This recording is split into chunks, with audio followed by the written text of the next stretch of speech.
टाटू बचो अस्सलाम वालेकुम वरहमतुल्लाहि वबरकातुहू। 4वीं जमात हंद क्रिकेट सबक युस अंद वोत पर अमिक यम उल्ट लफ्ज यमन मानि दित छु यमन लफ्जन हुंद मानि छु किताब मज लिखित बह समझाव तो यम कित पट कर इस्तेमाल।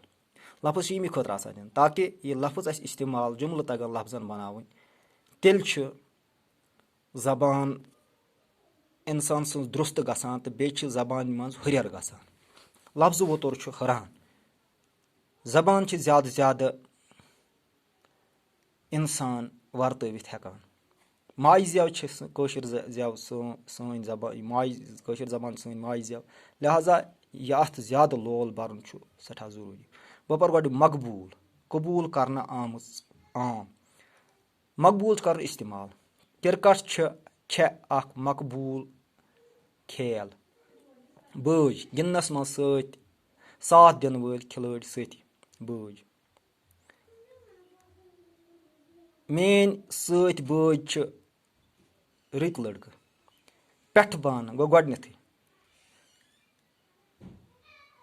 क्रिकेट गिंदन बापत गस पेठ बान सुतुर मैदान आसुन सुतुर गो हमवार यह मैदान छु सठा सुतुर कवस नजर रोजुन जागुन। क्रिकेट मैचस छु एम्पायर कवस आसान मुनसिर दार मदार। अख क्रिकेट टीम छे कहन बजन पेठ मुनसिर यानी यम अल्फाज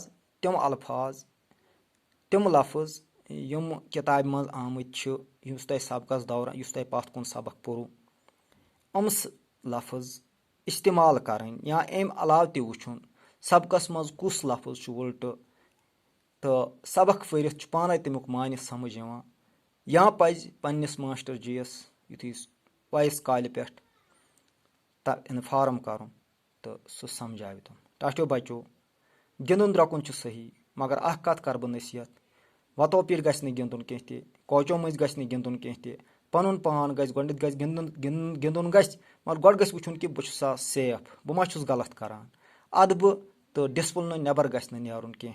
अल्लाह ताला थैनो वार सलाम वसलाम।